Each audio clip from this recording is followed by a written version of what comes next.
Yeah. We were together last week? No. Yeah. Were we? No. No, it was Steve Crow last week, wasn't it? Was it? Last week? No, because it was... We didn't announce the competition winners, it definitely has last week. Yeah, it was. Welcome, Strategy Battle Gamers, to another GBHL YouTube channel video. You are here with your Strategy Battle Gaming GBHL channel hosts. GBHL Jamie. Just extra words in there for absolutely no reason whatsoever. Pad it out. Pad it out, and I think extra words create extra warmth because, of course, we are back where it all began, Mr. Giblin. In the Northwest Gaming Centre. Northwest Gaming Centre. Doing the Northwest Gaming Centre in a t-shirt is like an endurance challenge. Yeah. So I thought we'd give it a go. Hope you guys out there are all okay. Now we do have to hold our hands up, don't we, Mr. Giblin? We do. We forgot last week to announce the competition winners. So apologies, but we shall be doing it this week. Yeah, live on the episode. Not live. I'd already edited it and I'd already uploaded it, and it was when I was putting it out to upload, and I started thinking, oh God! Hang on a minute. Wait, did I say I'd do something? Because to be fair, if I'd have caught it when I was editing it, I might have just done something like as a little bit of an add-on. And for watching this video, we've done the draw and stuff, and yeah, that didn't happen. So apologies, everybody, but I hope you watched every single second of last week's Speed Friendly question. Hoping to find it, like we said we would do. So we are going to draw a winner. We could do it right now. I've got the other video loaded up with comments loaded up. Let's do it. Pick a number. There were, hold on, how many comments were there? There were 65 comments. I'm going to go and I'm going to say I would like 28. 28, right, so. Sorry. Yes, alright. One would have been easier. 1, 2, 3, very scientific 4, process. 5, 6, 7, 8, 9, 10, 11, 12, 13, 14, King Bonsai just by 15, 16, 17, 18, 19, great content. 20, 21, 22, 23, 24, not you Star Fox. Oh! 25, not Wob Chicken. Oh! 26, Luke Cocchiardi. Oh, 26? Was it? No, it was 28. Is that 28? No, it wasn't, was it? It was. No, it wasn't. I said 28. I said my age. Yeah, you said 28, but that wasn't number 28, that was 26. Oh, you're gonna have to, yeah, that was 26. Bradley Cobden, 27. It's Ryan Ratchford. It's number 28. Fantastic. Now the law of averages means there are some people it's like who effectively have bought more raffle tickets. Essentially, that's what it feels like, doesn't it? The people who comment. Apologies if this is wrong because there were like 4 of King Bonsai together, and I might have just sort of 1, 2, 3 them. It's not. It's random. Process. It's still random. It's still pretty random. So Ryan Ratchford, absolutely congratulations. You know that we love you. I will contact Jamie, and he'll get that organised for you. Yes, yeah. Which he's going to be coming to. Is it Bonus Skulls? Is he at Desolation Stockport? I don't know off the top of my head. We'll give it to you at your next event because it saves us on postage. Yeah. So congratulations, well done you, and let us know how the book is. And I guess I'll go from the top downwards since I've not seen any of the first 28. Yeah. I'll pick number 57. Ooh. So that's 12 down from the top. 12 down from No, the wait. How many did you say that there were? This 65, is great. 57. So that's 8. Yeah? Yeah. Let's do it. So 1, 2, 3, 4, 5, 6, 7. The Commander Kaiser. Congratulations. You've won the book. Get in touch with me via Facebook or the GBHL Podcast YouTube channel page. No, what? Facebook page. GBHL Podcast Facebook page. And we shall get that sent out to you. There you go. If you don't come to events. So now that we got that out of the way. We can still not speak for any question. Yes, let's do this. First up, who we got? We've got Jeremy Smith. He says, good morning. He says he hopes Ordicon sells out, but sad to say that unless I stumble into a few grand in the next few weeks, I'll be unable to attend. But at least I'll get to go to Nova. Are you telling me that you're not prepared to rob a bank to come to our... To be fair, in the time that it would take you to plan a bank heist... They'll be gone. They'll be gone. There's only 7 tickets left. I don't know. It's well addictive. That's one of the good things about doing it. Well, there are a few good things about doing it through the Element Game site. Is when you press refresh, and it goes down by a number. It goes down by a number. Goes down by a number. That's pretty cool. So yeah, nearly sold out. It's incredible. It's good. Scary. It's gonna be amazing. Rules query: when a warrior faints and wins the duel roll and needs 6x4, does he get to reroll 1s on the second die? Yes, he does, just like Poison. Does an Elven Glaive count as an Elven Blade if he's shielded during the fight? I think I've played against them before, and I said yes, it would do. Because he's still shielding with his Elven Blade. Yep. That's all for now. First Aegis Smith signing off. PS quiz, 400 kids. What? I don't... Ulaanbaatar. Oh, right, okay, It'll be a Mongol thing. That's the Mongols, isn't it? Yeah, I think I read this before. Apparently it's a lot more than that. Last time. King Boneseye, next up. Hello, King Bonsai. Well done for putting yourself into the draw 50 million times. Yeah, I think you need to say this really aggressively. That's how I read it anyway. Whenever I say dwarves, I mean Army of Thor. I will tell you if I want Durin's folk. Durin's son. There we go. Make it clear in your comments. James Keelty next. He says, I was a little late for this one, so I will ask the question again. I'm building a Gondor list with a few unrelated heroes. What is your favourite Gondor hero/unit miniature? And as a second question for GBHL Jamie, what is your favourite episode of Arrow or The Flash so far? I think you need to answer that second part first, because he's been asking this question Oh, really? whenever you've not been around. Like, seriously, he keeps missing you. I'm like, I've got no idea what his favourite is. Episode of The Flash. I don't really want to say, because there's a few really good episodes, but they are... Spoilerific. Spoilery. So, towards the end of season 3, there's some very cool episodes. There we go. I've not seen that. So if he's seen it, he'll know. Got no idea. And what is your favourite Gondor hero unit or unit? Boromir. Yeah, Boromir's cool. Captain of the White Tower. He's a beast. He wins it. He wins that. He's a beast. You know, great in the movies, really good on the table as well. Expensive, but I do like seeing him down there. I love the aesthetic of just warriors and military. It's a bit boring. Yeah. But I do love that aesthetic. I think it's really cool. And King Bonsai next up says, you are building a competitive evil army. You have 250 points to spend on a caster. Your first option is the Necromancer. Your second option is the Witch King with Vangmar with 3 might, 20 will, 3 fate, the Crown of Morgul, a Horn Fell Beast. What would you bring? I'd bring the Fell Beast all day long. Yeah. I mean, I don't have enough experience with Necromancer. We've only recently talked about him. I've never played him across on the battlefield. I've used him and he sounded good, but him. not as good as that Witch King maxed not as good as the Witch King. Like the Witch King on the charge gets 4 attacks and then can really hurt a hero. Can disrupt the lines massively. Whereas the Necromancer's a very good general, but he lacks the sort of the impact that a Fell Beast does. Yeah, I think we're both Team Witch King of Angmar though, to be honest. So next up we've got Star Fox. He put Batman beat Superman. In the comics, I see. Batman's beaten most of the superheroes in DC Universe. How did he beat Superman? You've got contingency plans from all. You'll see it in Batman vs Superman. Oh no! Ugh. You've spoilt it. Spoilt the film. Yeah, nice one. Good Cheers. job, Star Fox. Cheers, Star Fox. Batman beats Superman, and Legolas looks like a chump next to Aragorn. Does Batman he? For the win. Does he though? Like, does he? Listen, he can defy the laws of physics. So, but I still go for Batman. No, I still think Legolas. Oh God! Do you know what? I think that we owe it to this question to get dressed up and just have a scrap. Or to like contact 2 random cosplay people. Yeah. Well, as long as I get a bow and arrow and we get a bit of distance if I between get us. a Batmobile or the Batplane or something, I'm well up for that. Be well good. I'll just jump on the bombs up to you. No, I'm still going with Batman for that. Then Question. Knife through the cockpit and I'll drive the plane. Oh no. Legolas hasn't got that. Question: why do you think GW is discontinuing models Girion, Captain of Dale, yet investing in the future of the hobby, new studios, etc.? Well, remember that when you see these models go out of stock or out of production, especially those ones that have been recently made in Finecast, I would say, it's probably a limited production run, because of the lack of interest perhaps in the model and sales. We just haven't bothered to recast them. Yeah.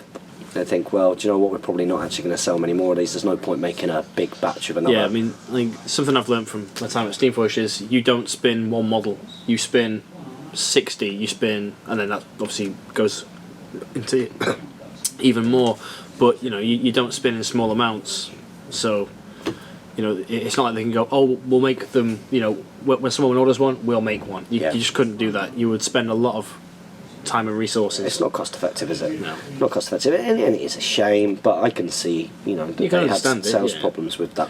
I mean, I think the fact they're investing in the future of the hobby is amazing. Yeah, we're all excited about that. We can't wait to see what comes in the coming months and But end of the year. we've got absolutely no idea, which is exciting.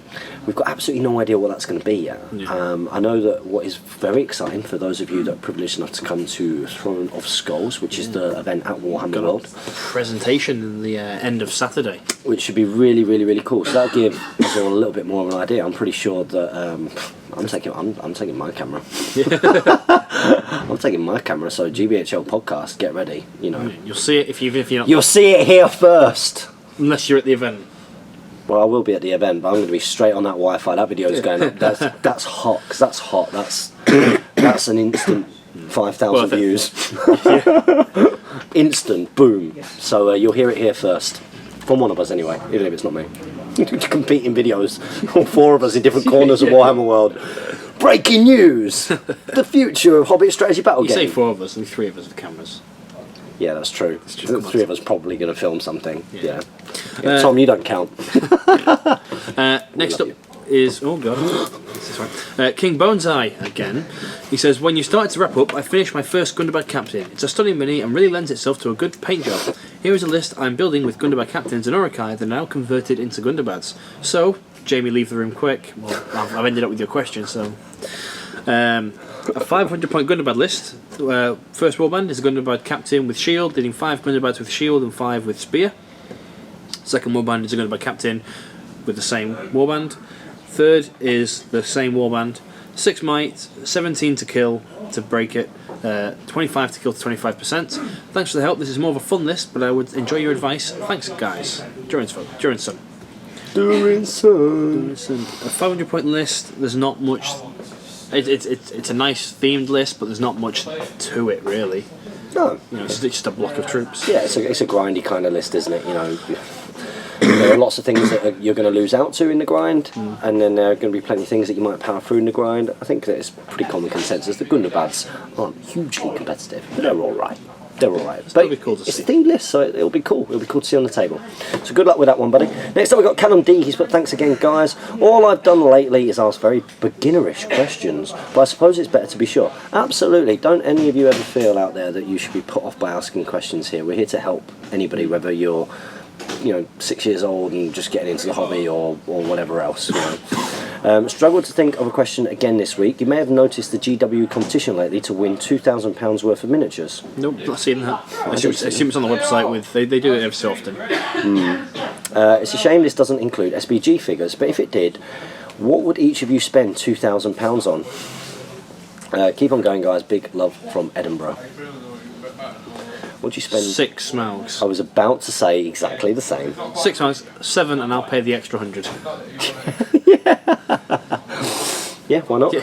Why not? And then I could do some funny videos where you smash them up and things. Yeah, I mean, I don't know. With £2,000 you could probably buy out all of the remaining stock of Sons of Ale, and then I would become the world's Son of Ale supplier. Yeah. So add to my 15. Yeah, I genuinely don't know. It's good to hear that there's a competition on GW. That's pretty cool. It's good. So next up we've got Kevin Leahy. He says, thanks boys, my pleasure. Leahy is announced Leahy. Really enjoy all of the GBHL's content. Keep it up. Good stuff. Glad you're enjoying it, matey. Yeah, indeed. Next up we've got Bryce Campbell. He's put, so for the next Speak Friend question, what is the total amount of money that you have spent on minis? I might be able to work this out. I genuinely don't know. It must be thousands. Yeah, I reckon it must be a couple of grand. Yeah, easily. You'll be more than that because you've been around for longer, I suppose. Yeah, but then again, mine's been quite quick and extreme. Yeah. Well, for me, like most of my stuff that I bought was new at the time. Back when Games Workshop had very cheap prices for what they were. Like my 3 Khazad Guard was £6, whereas that now is, $8.20. Yeah, you adjusting for inflation, I have no idea what I've spent. Yeah, it's got to be a couple of grand, I reckon. Easily. Easily, yeah. Somewhere towards £2,000. That's what we're going for. I haven't paid more. Do you know what? I am tempted to go down because I've not done it. Lots of people ask the question, like every now and again, what have you got in your collection? How many minis do you own? Now, I don't see myself counting out how many minis, but I could probably look at the blocks of them and think that's 30 quid, that's 20 quid, that was a tenner, that was a fiver. You know what I mean? That could be quite interesting. Anyway, so next up we have got Wow. He says, well, James, I'm an ex-Leicester lad. I can sympathise with your feelings towards the city, although the good news is that many roads lead away from Leicester. Yeah, they do. But fully agreed on the sentiment, come on Leicester City. They are doing for football what Games Workshop did for nerds when they announced the specialist games are back. It's a miracle, but no one can really believe it. But I digress. I must present this week's sacrifice to the loop. I love it. Goodness. Who watches The Watchmen? I'm pretty lucky as I get weekly GBHL content to keep me company while I paint and build, but where do you fellows turn to for entertainment when you're building and painting? Cracking work, nice to see the Ghibli King back in action, and hopefully I'll have booked a room and be sharing with the Ontario Strategy Battle Gaming League and the DCHL for Oticon for the next episode of Speak Friend and Question. Oticon! Yeah, it's fantastic. Thank you so much for coming all the way over, because you're coming from the west coast of the United States of America, which is amazing. Absolutely amazing. I think the furthest Quite is nice New little Zealand. segue. I won't be here next week because I'll be on each and every week that side as well.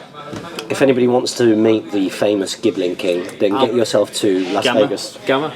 Is that what it is? Gamma? Gamma event, yeah. Very cool. Very cool. 'Cause Convention. You're obviously there on behalf I'm of... there with Steamforge Games. Because that's where Mr. Giblin works these days.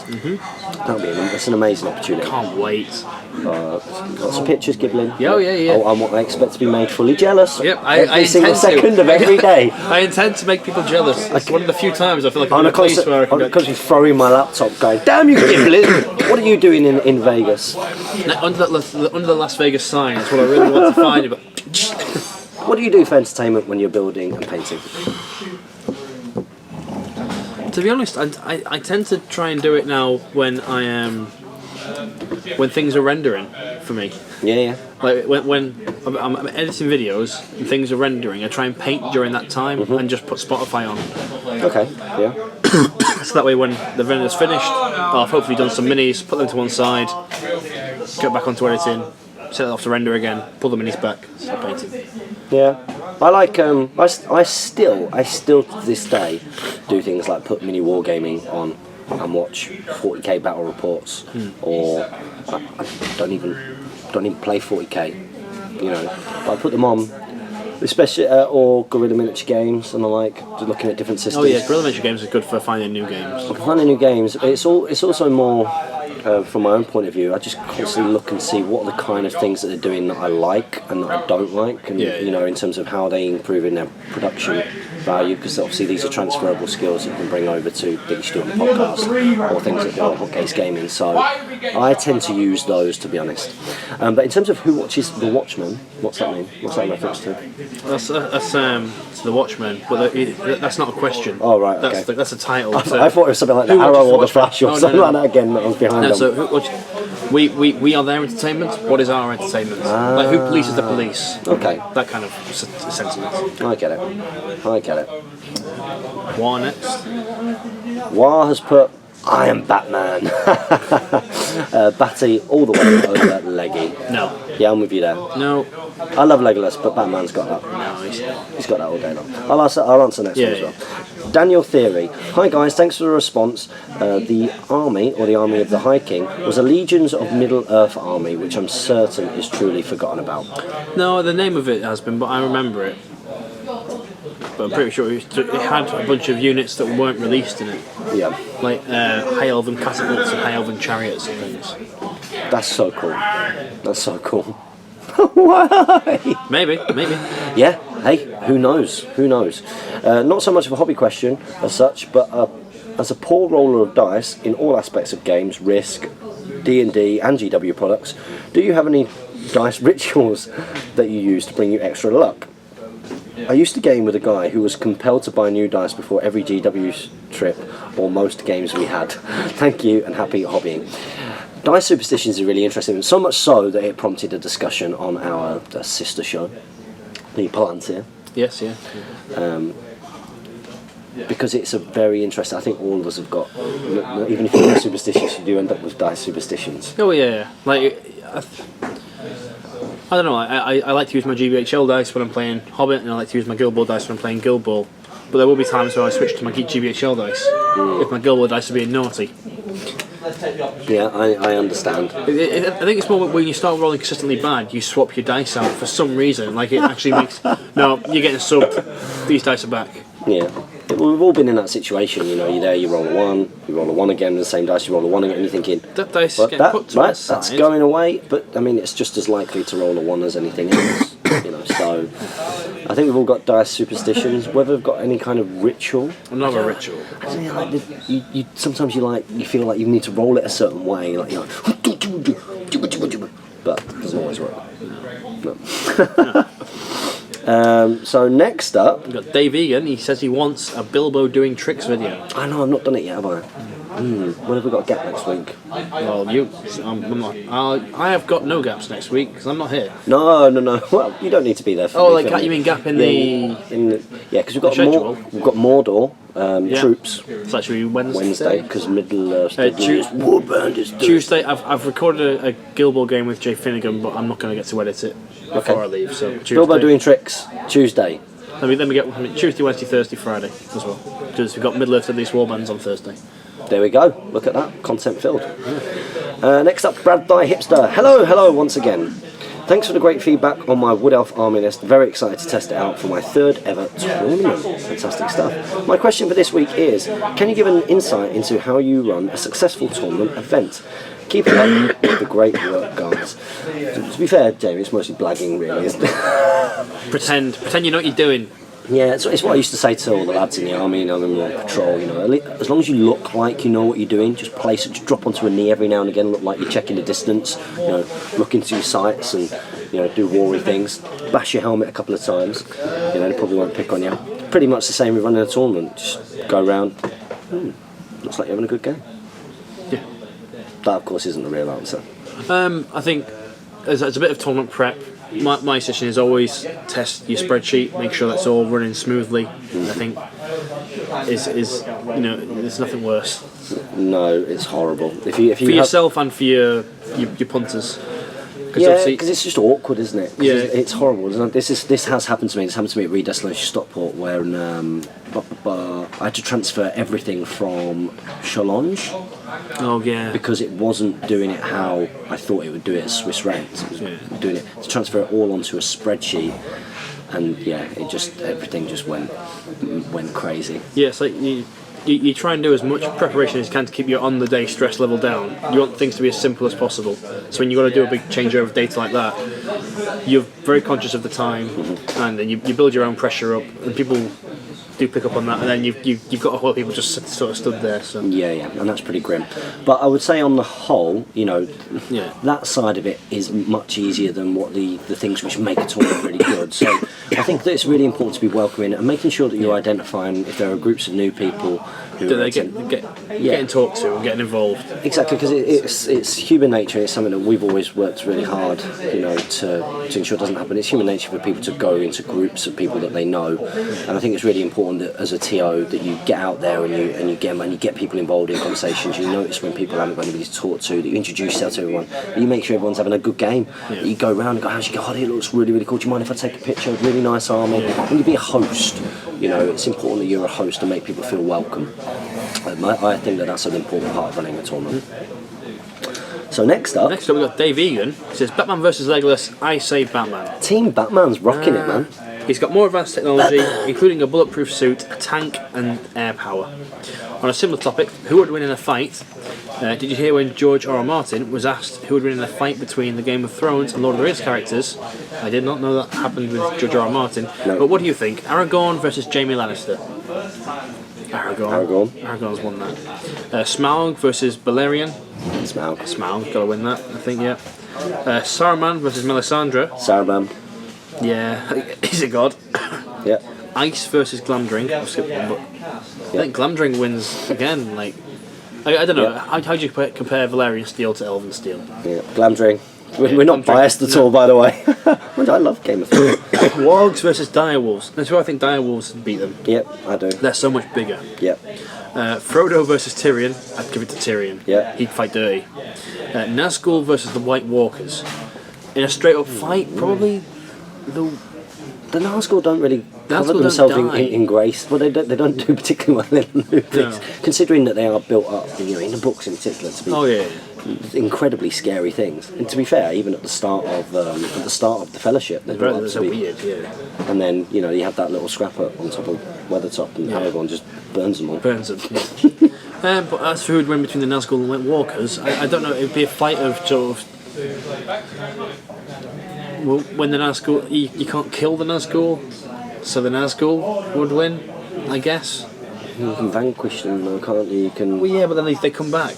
Yeah, but White Walkers technically you need to have obsidian. Yeah. Dragonstone. Yeah. Depends what their weapons. Yeah. Where are we to? Cave Troll versus Mag the Mighty, King of the Giants. King of the Giants sounds like you take that. I'm not sure. The Cave Troll is pretty formidable. Yeah, but King of the Giants takes on like all the Fellowship, whereas King of the Giants gets beaten by some guys in a gate. No, I'm going for King of the Giants. Yeah, I'd say Cave Troll there. Gimli or the Mountain? I think the Mountain gets a hold of him. Gimli's got to get in close. He's got short reach. Mountains, I think, wins that actually. Yeah. He's got the reach. Nasty. He's nasty. Fight dirty as well. Ned Stark or Boromir? Boromir. Yeah, Boromir. Ned Stark's too honourable. He wouldn't go in for the kill. Boromir's, Boromir take him. I'm going with Boromir. That's an interesting one. Yeah. Enjoyed that question. Cheers, Dave Egan. Oh, how the hell have you managed that? It's my good friend Ryan Hobbit Hinch. He's winner of the book. No, this is a different Ryan. Oh God, this is different. Ryan Ratchford won it, didn't he? Yeah, I get these two mixed up in my head all the time. So does Steve Crow actually. Steve Crow's does it all the time. Like, no, wrong Ryan. That's the wrong Ryan.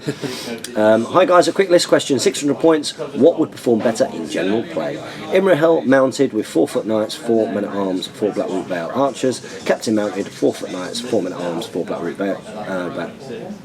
archers. Aragorn strider mounted with armour. Or Imrahil mounted the same. Captain the same. Forlorn mounted the same. All the best, Ryan Hobbit Hinch. In just general play for 600 points. I actually think. I don't know. It's tough because Aragorn at 190, which is what you've got there, is very, very good. But all of a sudden, your hero, you are relying massively on Imrahil and Aragorn, who can do it, to be honest, to do a lot. And you want to protect your troops for objectives to a degree. Whereas the second one is more of a kind of rounded list. Yeah. Probably a little bit. In general, the second list will do better, but I think I would take. I have a choice. I think I'd take the first one with Aragorn. And the first one would be more fun to play in a lot of ways as well. Aragorn's cool. Yeah. Next up, we've got Josh Tetley. He says, "Cheers for the advice, guys. Did I hear that right? A vanilla wraith? What foul sorcery is that? Since getting back into the hobby, I've only been collecting forces from the Hobbit release, and I've not had a chance to get my hands on the Lord of the Rings source books. Question for this week. Do you think we'll see a big box set from the new Middle-earth design crew, similar to the Escape from Goblin Town one? There are a few bits and bobs I need to finish off my Hobbit collection before moving back to the Lord of the Rings armies, but I can't justify spending £15 per box on fine cast blisters, namely Lake Town Militia and Mirkwood Elves. I'm hoping they come up with a Battle of the Five Armies set with new sculpts at a more reasonable price, as I can't bring myself to spend £60 on a warband of squishy militia as cool as they are. What do you guys hope to see from this new team? Keep up the great work." I actually think that's not a bad shout. It's something we mentioned before, that perhaps another kind of game in a box is kind of the way that we think. I think you'll get like your Battle of Five Armies box. You'll get a board game with miniatures that can be used for the Lord of the Rings universe. That's what I think they might do. That seems to be, if you look at, because that's what you've got to do. You've got to evaluate what are the things they've been doing as a trend recently. If you look at Betrayal at Cal, look at everything really. Everything that's been released. Every release seems to be a standalone game that you can play, but also that you can then use those miniatures for Warhammer 40k. That seems to be the way it's going, and I think that might be where they take their use of the IP, maybe. But I've got no idea. That's the exciting thing. Yeah, it's fun times again. Yeah. Doom and gloom's over. I still can't believe that we made that video. Oh no! And then a week later, it became instantly out of date. It was pretty amazing. It was pretty epic. It was cool. That was what it was. It was our Palantir became out of date. Yeah. In a week. But at least it was. Burn.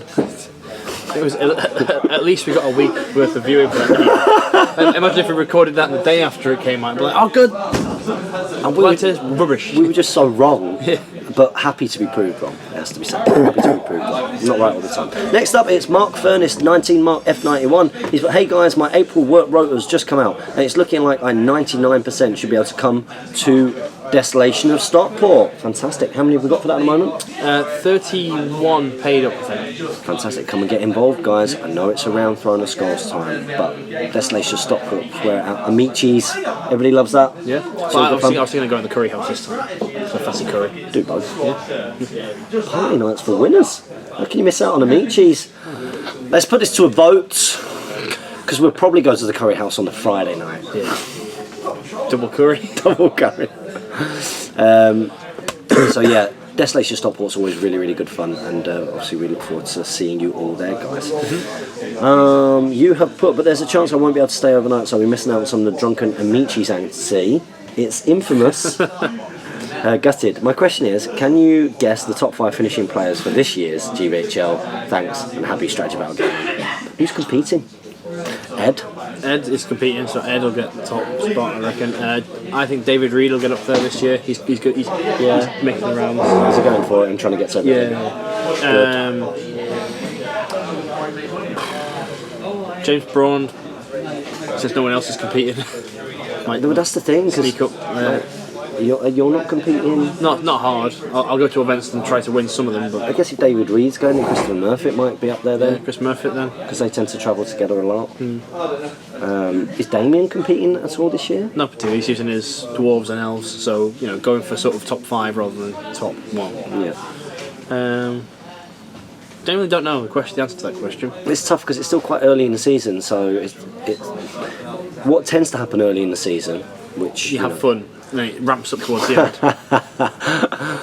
on the whole, people tend to say, "Oh, it doesn't really matter so much," but then you kind of see people come out of the woodwork later on in the year.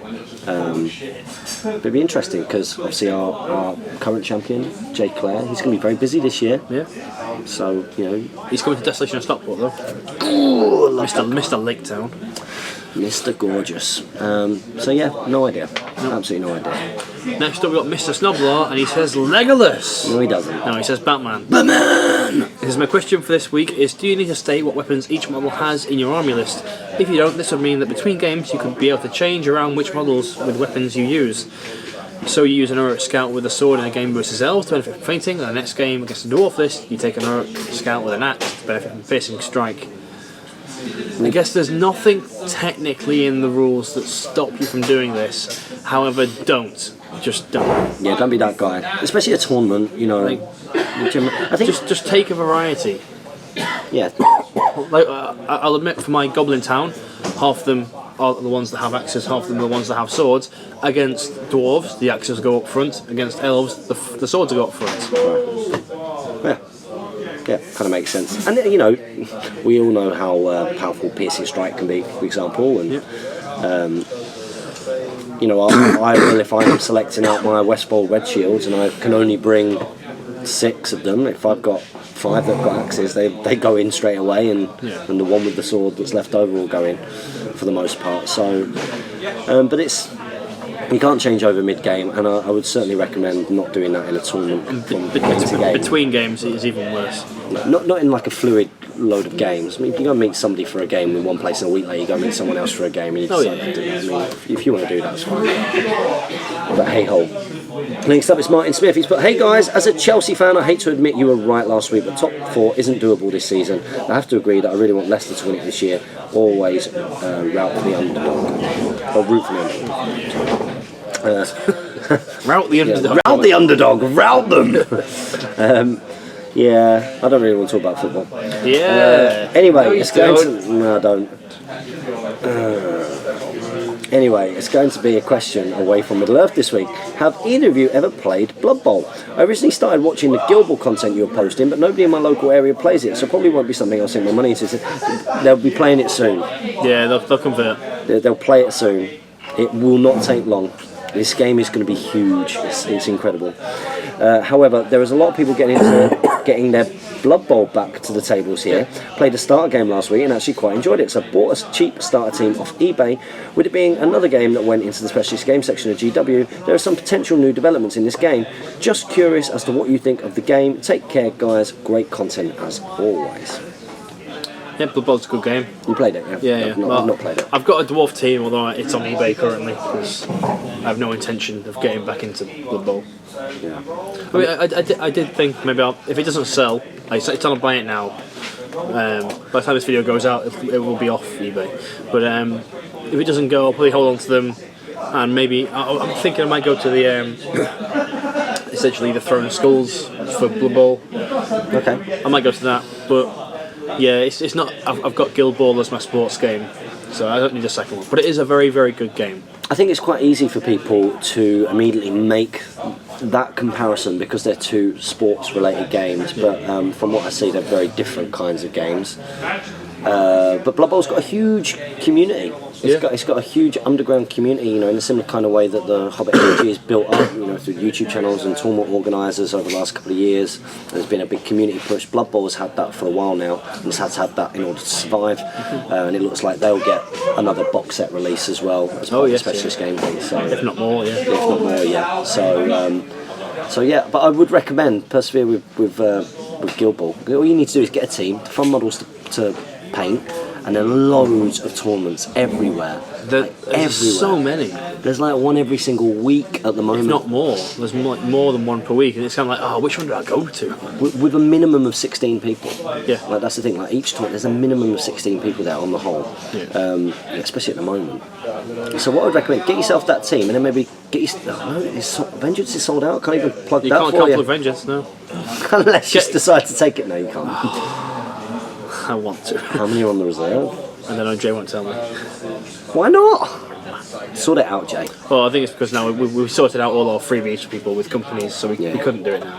That's a shame. But hey, there you go. So persevere with the Blood Bowl. Oh, look what you've got. I've got a list from the Canadian Hobbit. He says, "Hey guys, thanks for the ideas last week on how to get my friends into the hobby. My question this week is, what do you think for this 750-point Battle of the Five Armies themed army? You've got Thranduil, King of the Woodland Realm on horse, with 6 Mirkwood Elves with Elven Blades and Shields, and 6 with Glaives. Good. Legolas Greenleaf, Prince of Mirkwood on horse, 12 Mirkwood Elves with bows. Pretty good. It's illegal. Bard, the Bowman, Gibeon's Heir on horse, 6 Lake Town Militia with shields, 6 with spear, and Alfred the Counsellor. Yeah, apart from the fact that you're abusing the bow limit. What I think you may have done there, because you are, as I remember, still reasonably new to the hobby, is when working out your bow limit, you work it out by faction, not by army. So by the army, yes, your bow limit's fine because you've got 12 and 36 troops. However, you've got to work it out by the faction. So in that faction, you've got 24 models. 8. So you have 8 there.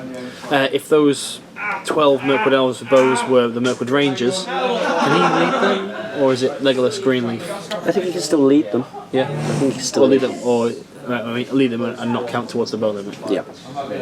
But I think that's pretty cool. I think it's cool. Very good. Very good. That's good list. Good luck with that. Let us know how you get on with it as well. Next up, it's Saruman the White. Answers. Genghis Khan had 2,500 children. I'm pretty sure my guess was quite close to that. Yeah, you weren't a million miles away. I can't remember what you did guess, but it was high. Very high. I'm sure I said something like 400, so I was nowhere near, and you went higher.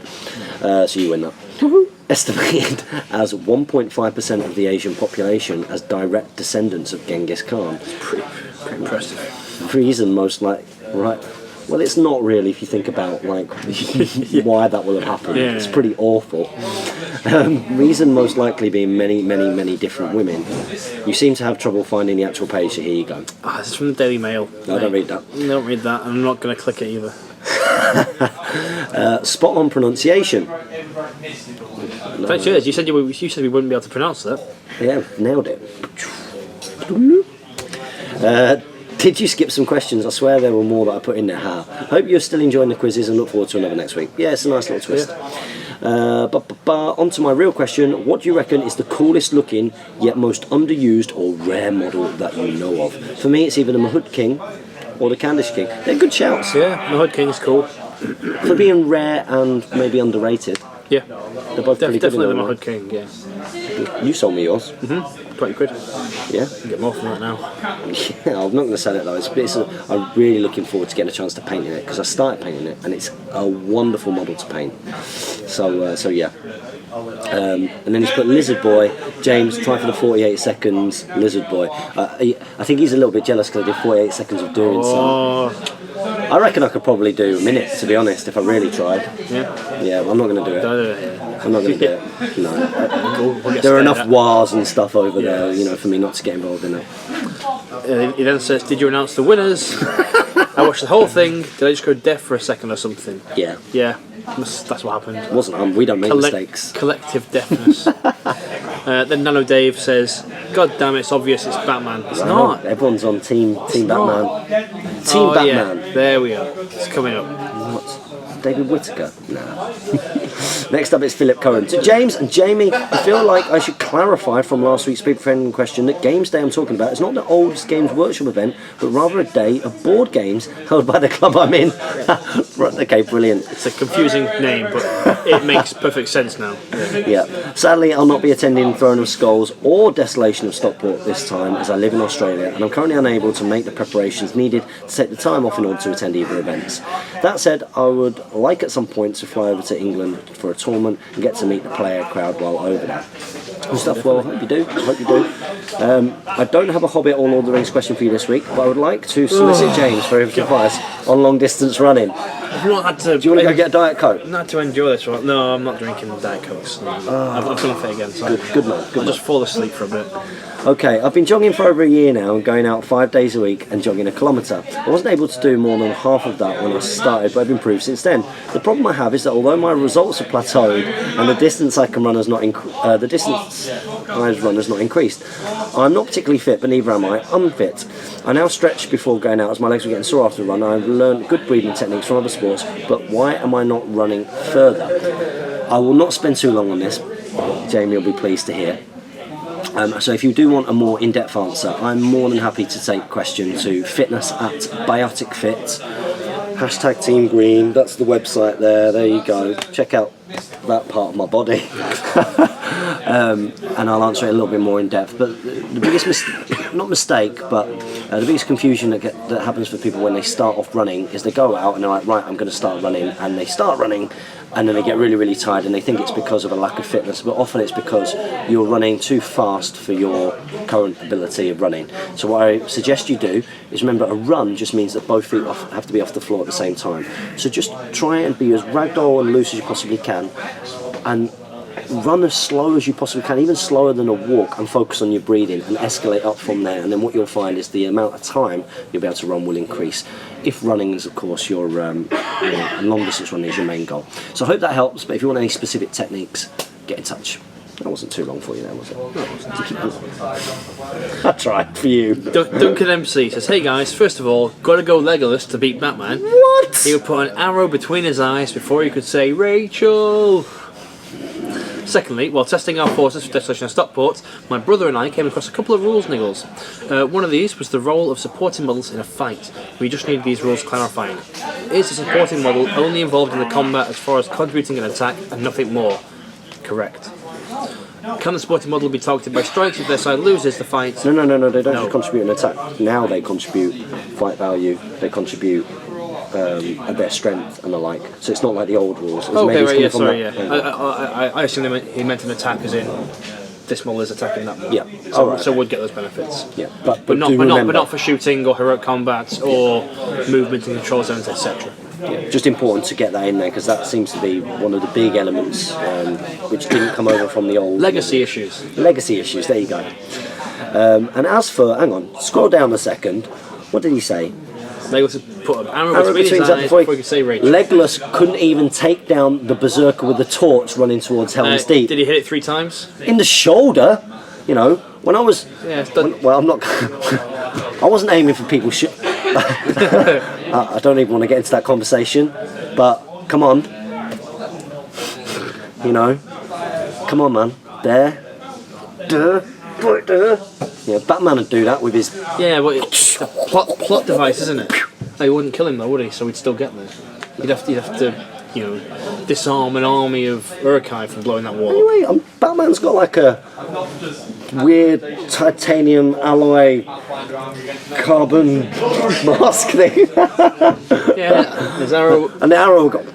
Okay, split so off. next comment. Oh, what's this? Oh, it's a convenient answer to that question. David Whittaker says, I put Lego for Batman, one shot right in the mouth hole on his mask. He couldn't even shoot in the mouth hole of the Berserker with a torch. That's all I'm saying. Under pressure, Leggy doesn't perform. You know, he doesn't perform under pressure. Like when he gets into his flow, he seems to be doing all right. But you know, missed him. Hit him in the shoulder. What? Twice. 2-3 times? Twice, I think. Unbelievable. Oh, yeah, Batman got beaten up by just a junkie. Well, hang on, you know, Bane's a beast. Yeah, but he's not even on Titan juice in the film. He's just a tough guy. Well, he's one of the guys who obviously Batman will have got all of his training from. Well, not him, but from the same League of Shadows and everything, isn't it? So I'm still going Batman.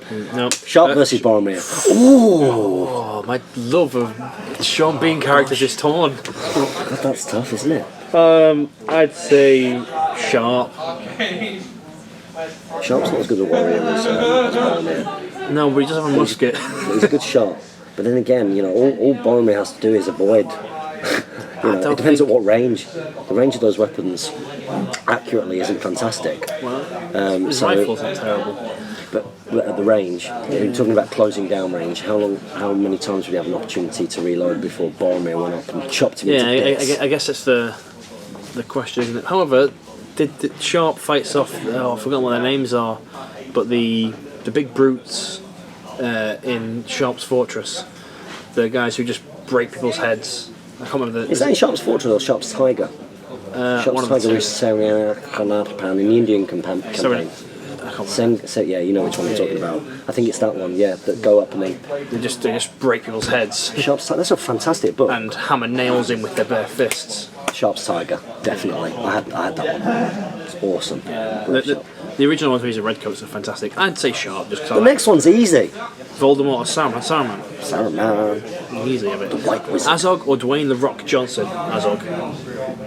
Dwayne's pretty tough, pretty cool guy, but Azog is built to kill. People terrible. Yeah, I go for Azog, to be honest. So next up, we've got Ryan Ratsford in one of his many guises. Yeah. Akon 39. TOS is nearly upon us. Woo! I believe I'm sharing a room with Ryan and with Callum Eden. Thank you very much, Callum. I don't know whether you watch this still, but if you do, cheers for sorting it out, man. What are you guys bringing into Throne of Skulls? I'm bringing this. Throne of Skulls, 600 points, Goblin King, well, all the goblins and captains. Grinner, one captain, 2 captains, 3 captains, and a scribe. Yep. 77 models in total. Oh God. Yeah, but I mean, you know, you did it. I've got less dwarves this time. What do you think about this fluff-wise and fun to play against? I think goblins, when it's like that, are fun to play against. Yeah, when there's no shaman, so you think if you can break them, they will run. Yeah, so you've got hope. There's a hope. There's like the end of the tunnel. Whereas when you're playing against a shaman, it's like if I break them, they won't run. Yeah, and they're still going to be able to charge my big nasty stuff to cause terror if I've got them. And it's also your opponent will have the sense of fun because you'll be losing loads of goblins, and that's fun. Yeah. You're killing stuff. So yeah, good luck with that. In terms of what are you taking from Skulls? I'm taking the fighters from Thorin's company and their rhyming friends. So like Dori Noriori. Ori's in there because he's rhyming. Yep. Biffa Bofa Bomba. Dwalin, Gloin and Thorin. That's pretty cool. You've got nine dwarves. Biffa Bofa Bomba, Dori Nori, Thorin, Dwalin, Gloin. Yeah, 9 dwarves. It's not bad. It's not bad, no. It's not bad. It's quite fun, that. I am torn. I wanted to take Bayon, one of the wizards, Radagast probably, Bilbo, Thranduil, and a couple of Mirkwood Rangers or whatever. But then I melted my Thranduil. No, the foot version. Oh, okay. I melted the foot version, which was very sad. So therefore, I've put a post up on the Great British Hobbit League page. Why don't I take one of my favourite scenes? So I was thinking of taking the 3 Hunters. Oh yeah, that was quite a cool one. The 3 Hunters, Marshall. Marshall, yeah, and 10 Riders of Rohan. Yeah, that's cool. I think it'd be good, and I think what it'd also do, I think not competitive, but I think it'd be fun, is it'd also give me the incentive to repaint just 10 of my Riders of Rohan. Just go over their cloaks and the horses and stuff. So yeah, that's what I was thinking of. But yeah, we shall see. So next up, it's Matthew Ridgely. Hey guys, it's been a while. I was wondering if you think Chaos in Arda would be good for a 2-day, 6-game tournament. I've never played it before, so I'm looking for some advice. Do you think it would get boring playing 6 games that essentially have the same scenario? Also, in your experience, how long does a game with 4 players take? Cheers. So Chaos in Arda. So let's give a bit of background for this. Yeah, so Chaos in Arda is it was 1 game, wasn't it?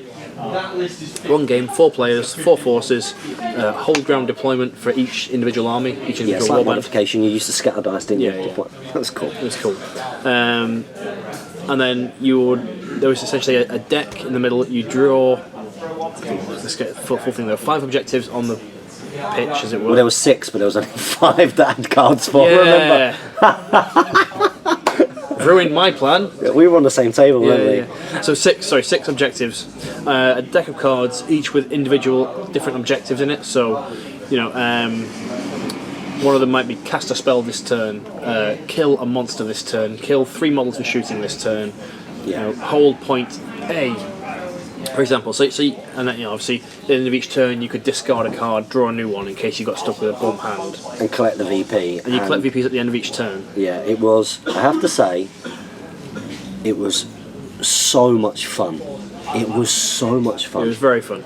We had an absolute blast. You stop speaking to people on the table. It's like, why are you shooting me? Yeah. When his cavalry are 10 inches away from you. Sorry, Jamie, I'm not going to shoot you. No, that was you. You did that to me. That was the other way around. I was loyal. You stabbed me in the back and shot me. It's because I needed to help out the guy next to us so that he wouldn't start coming towards me. I can't believe it was Sam from the BGL. Thank you. He won that. he just had like God, the heroes in the country didn't do anything. He had the fellowship, didn't he? And he kept getting the card for that objective. Yeah, and he was like, what it was we were lacking the 6 that I was on, but there were 2 1s. And so he was like, I'll play both of them. He kept getting them again. I was like, that's just farming piece from these hobbits. It's like, It was absolutely hilarious. It was really good fun. I don't think it would work for a 6 games 2-day event because it took a good 3 or 4 hours to play.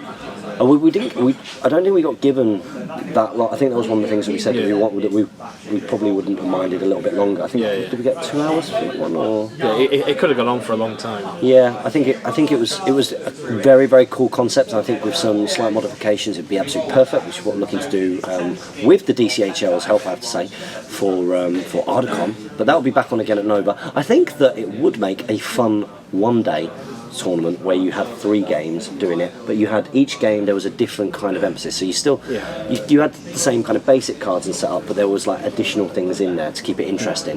For a 1-day fun event, I think so. The 6 games 2 days. Okay, I think it would draw out on the second day. Yeah, I think so. Great fun. So well done, DCHL guys, for introducing us to that. That's why it's at Ardacon, and that's why it's the icebreaker on Friday evening. That's cool. And next up we've got Matt Patterson. He says, hey guys, just wondering what people use for Morgon Knight dismounts. Ooh. Will you use your Gastellians? Most people use the Black Numenorians. You certainly do. So yeah, there aren't any troops for them. I like the Castellans. Yeah, they look cool. They are cool models, aren't they? They are cool models. Next up we've got Dr. Dan. Dr. Dan's, but hi guys, firstly, Leggy puts an arrow straight through Batman's eye. No, he doesn't. Yeah, he does. We've all seen this. Yes, he does. We've all seen That's like 3-3 now. No, it's not. There was loads of people with Batman before that. You're well behind. Just had 3 in a row. Yeah, no. Yeah. No. It's worth pointing out, are we talking about the Hobbit trilogy, Legolas, or are we talking about the Lord of the Rings trilogy? Because I think that when he was ever so slightly younger, he was a lot more powerful. Yeah. You know, surfing down some stairs on a shield is one thing. That's a throwback to his youth. That's one, the slightest little throwback to his youth. That's one thing. Mind you, running up falling rocks and hanging off the bottom of a bat, you know, is another thing. Mind you, I guess running up a mummock and taking down an entire mummokil. Yeah, true. That was a bit and its crew, and its howdah. I always thought that pretty impressive. One of the best Legolas tricks was actually at the Warg attack when he somehow manages to spin underneath the horse. He jumps underneath, around and up. Yeah. I mean, that's incredible. And on the other side, jumps underneath the horse's head and lands up. But the point is that Batman wouldn't need a horse at that point because he's Batman. Bat horse. Warband 1, Saruman the Wise with Galadriel, Lady of the Light. Warband 2, Captain of Doimorph on foot with 5 Warriors of the Dead with spear, 5 Warriors of the Dead with shield. Warband 3, Faramir, heavy armour and shield. 10 Fountain Court Guard with shield. Great content as always. Dan. There's a list, 700 points. That's not terrible. It's not terrible. It's grindy. It's very grindy. You can't shoot it, really. When the fight hits, you're -1 courage to charge the Warriors of the Dead because of Galadriel, and they're -1 courage. You're -1 essentially defense when they're wounding you. Yeah. It's not a bad list by any shout. Would it not be worth just putting all the Warriors of the Dead with shield and backing them up with the Fountain Court? I guess it would be. However, let's say in Hold Ground, where you turn up as your little cohorts, you can still form a bit of a battle line. Yeah, I suppose. And when they've got a spear, they still get the Blades of the Dead special, don't they? So yeah, it doesn't really matter in that sense. You've got 5 points to spend then. So yeah, I think that'd be quite a decent shout, to be honest. Maybe try and mount up Faramir if you can, but to be honest, you don't need it. This just doesn't require a hero punch. The troops are going to do the work. It's all about the troops, that one. So yeah, looks okay. Looks fun. Let us know how you get on. Next up, we got Ian the Beast. He says, nice. Hi, I'm new to commenting, but I love the channel. What's he need to do, Jamie Giblin? He needs to burp. Yeah, burp. So I think about this rule. Now we've answered your comment for the first time. You have to ask us a comment every single week. Because you're in the loop. Woohoo! Welcome. The Nova Open is about 8 hours from my house, and me and my friend have never gone to a tournament. We were wondering if you were to suggest going to Nova this fall, and we were wondering how early in advance do you have to make reservations, and if not, do you know of any other tournaments around the southeast USA? You've got to get to Nova. First, you've got to go to Nova, and you should be subscribed to the DCHL YouTube channel, because those guys will meet up with you, probably, because you are all... I don't know how big that area is, but I assume if you're like England, you're in the same area.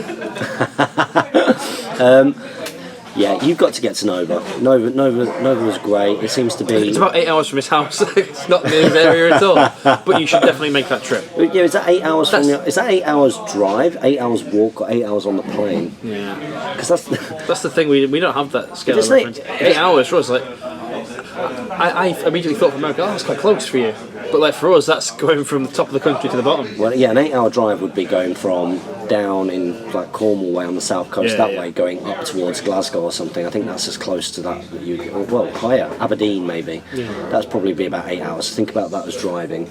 But internal flights in the USA are pretty cheap and easy, apparently. You know, so probably not too far in that sense. You should definitely do it. The Canadians all came down for it, and there's even more from Canada coming down this year. We're going back. Yeah, we are. We're returning. So if you are over in North America or find it reasonably easy to get to North America, come and get involved. We had such a good time. Yeah. You know. Are you going to go back there and compete again? Yeah, probably. Oh, I don't think I really need to compete. Well, you know, you've got to get out that, what was it, 5th that you got last time? Yeah, 5th. Because you brought something to submission. No, it's just an inevitability that I'm quite glad happened earlier. But yeah, I'm not sure whether I will go there and compete or not. I think I'll just take my Wood Elves. Maybe the Goblin Town filth. Maybe they won't expect that. I could drop one of my wizards. I might drop Gandalf and put another warband of Rivendell Nightsea. See how it goes, yeah. Probably stronger in a lot of ways. A different way, but Different way. But I think for what was over there, it would have been stronger. Yeah. Because over there, it's a lot of grindy stuff. Numbers was key. That could have helped a bit more. So anyway, yeah, we're going back. So we expect to see you all there.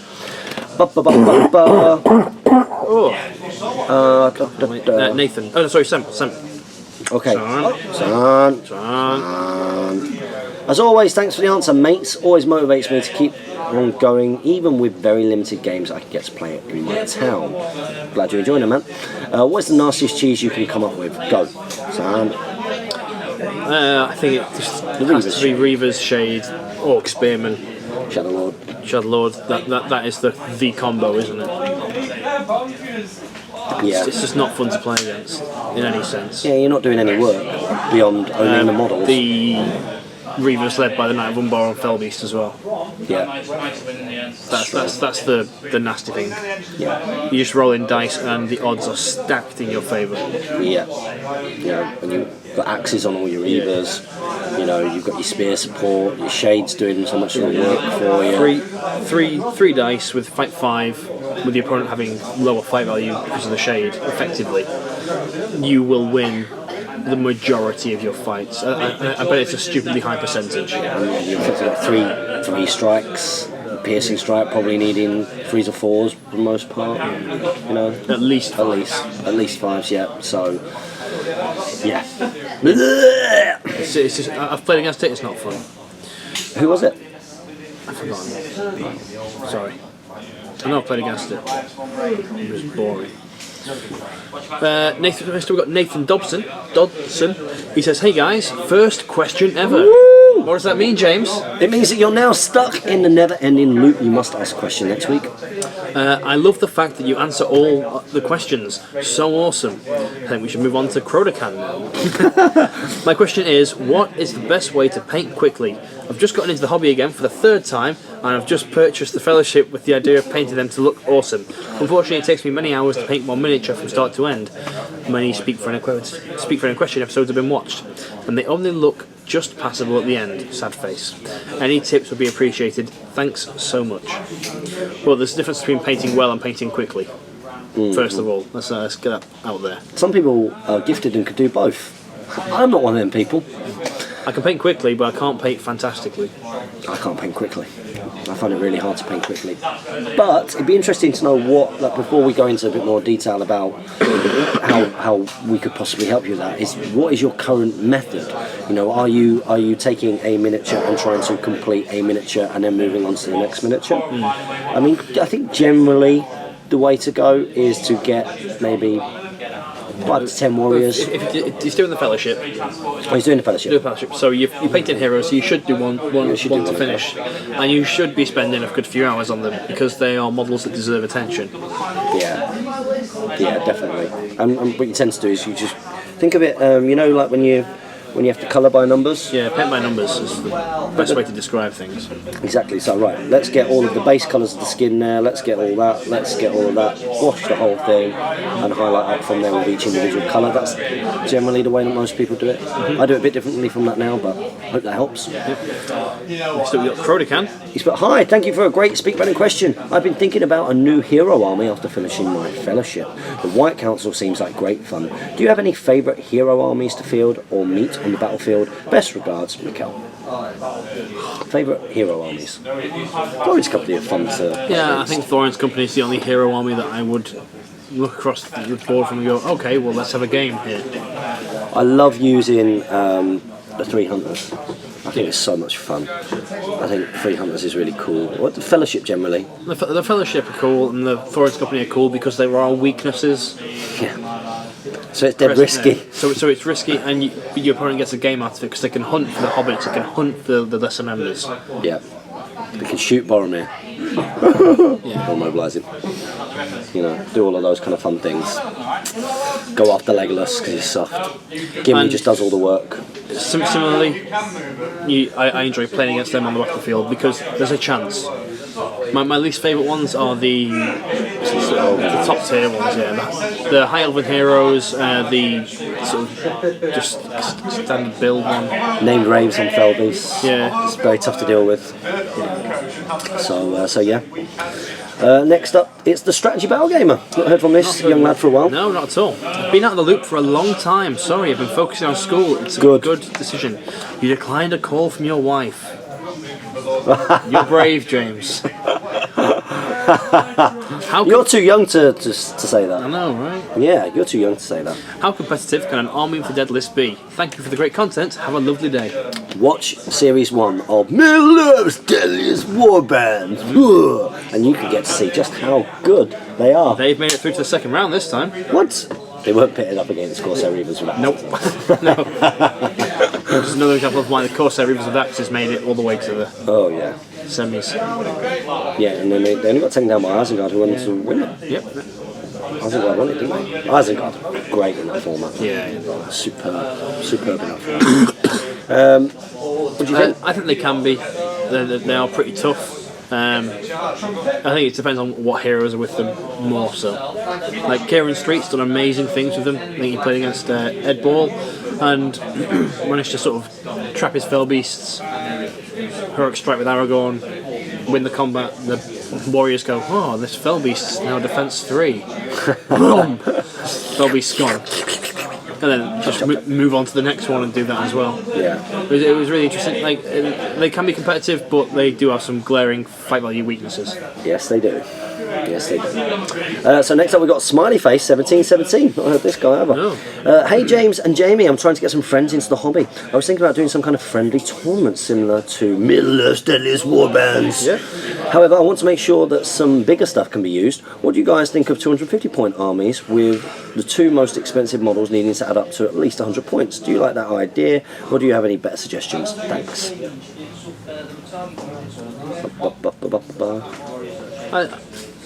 Yeah, I think that'll be fine because your heroes tend to add up to that anyway. I think you might be too much expensive models. Yeah, you'll be fine. Yeah, at least 100 points. At least 100 points. So yeah, you say the one or two most expensive, because then you can allow to bring some bigger things. Well, even then, like two most expensive models, you could have a 100-point hero and then a 5-foot warrior. That's still more. So. I think it's cool. I think it's fun. Yeah. And it's a good way of getting people into the game without needing lots of miniatures. So yeah. And did you? The Throne of Skulls, when we did Dead Well, me and you. Oh yeah. Remember. What was the Throne of Lols? Throne of Lol. I think it was the tournament. I think it was 600 points still. It was the exact same format. No. What I mean is, didn't you run a Middle-earth's Deadliest Warband thing? Oh, I did. Yes. Yeah. You did, didn't you? Yeah. I was trying to. Oh, yeah. You ran a Middle-earth's Deadliest Warband knockout thing. I did. I forgot entirely about that. Oh well. I missed out on it because we arrived a bit later, but it looked like it was good fun. I forgot about it. But I think Reno Knights won it. Unsurprisingly. Yeah, they're good. Next up is Guillermo. Oh no, not a cold. It says, hi guys, as always, I just want to say the podcasts are excellent, thanks for that. Brilliant. The question for this week is, what should be the next stop to improve or refresh Lord of the Rings and Hobbit SBG from Games Workshop, another company, or fans? I feel that the game doesn't have the support that the other games have, like Warhammer. I know that if the game doesn't make profit, Games Workshop won't do anything to keep it on production. For example, is the Free People's book being out of production and several minis. However, I think there is plenty of support from fans to keep this game running. This is a slightly out-of-date question. It is because there is full support back again for the hobby. Well, we don't know what guise this is going to be in yet. Yeah. I mean, there is a renewed interest, clearly. There is a Middle-earth's team, so, the things are going to happen again. Things are going to happen again, so you've got lots to look forward to. And like I said before, keep an eye out, especially around Throne of Skulls time, because we'll try and make sure that we get really hot content out. Like, I think we've got to. I think we've all got to be committed to doing that with Throne of Skulls, because it's such big news. Yeah. But we need to make sure we can. I'm sure they won't mind. They won't mind. I don't think they'll mind, but we'll ask anyway. I'm pretty sure that we would be able to. Yeah. Again, it's fair. Once it goes into the public domain, you can go outside with the camera and go, "This is what's happening." So it's fair usage of that. So, and massively promoting exactly, the future. Which, if we've done anything, is support this game. What do you think? I still think that I think source books is the source books of PDFs. I think source books PDFs should happen. Like it just should. I think that's got to be part of what goes forward. Just even it'd be such a friendly move as well. Like, I think it'd go down so well from a relations point of view. Even if not free PDFs, if PDFs where they've formatted them to be a interactive book style thing for like £1.39, something like that. A cheap enough price to not impact your wallet, but you get the information that you want in a convenient way. Yeah, and I think it would make sense even if they bring out sort of standalone box games that then can be used for the Hobbit Strategy Battle game. If you want to keep the Hobbit Strategy Battle game going, you have to provide the rules for the models. You have to provide the rules for the models. So yeah, that would be cool. Which leaves us with our final question. We've been going for just over an hour, which is good. John Reeves, he's put, "Hey guys, thanks for the clarification on Grimbold. I was really hoping I could use the shield too." No. Otherwise, Dane would have a shield and he'd be defense 10. Yeah. Wow. That'd be cool. Durin with a shield, defense 10. That'd be far better. Yeah, it'd be awesome, wouldn't it? My question this week is, what do y'all see the game moving to in the future? Revisiting Lord of the Rings and or more additions to The Hobbit? Sorry if y'all have received this question before. Thanks again from Texas. It's nice to hear from you, matey. But it's very current. Yeah, I think we just answered that essentially, haven't we? Yeah, it's. I've answered it before, even. We're all very, very hopeful and very incredibly supportive for GW having a renewed interest in the Middle Earth universe. In what guise it's going to be, who knows? But I'm pretty sure that we won't hate it. No. Because we're all Lord of the Rings fans, We are. Yes, yeah. I'm a Lord of the Rings fan. I'm not just a wargaming fan, I'm a Lord of the Rings fan. So if there's anything I can do to support the game, likewise, that's what we're all here for. So I hope you've enjoyed that edition of Speak Friend Question. A little apology, we're Friday night here at the North West Game Centre. Might be a bit of background noise, etc. So. Might be a bit of background noise, but I'll try and sort that out. And congratulations to the winners of the competition as well. Yep, who were mentioned at the start of the video. Yes, you were. Kaiser Commander and Ryan Rashford. There you go. So guys, don't forget to comment, like, share and subscribe. Like us on Facebook, follow us on Twitter. Make sure you support your Hobbit hosts by clicking the links in the video description below. Support your Hobbit hobby. And happy strategy battle gaming. Saved! We covered it, thank you.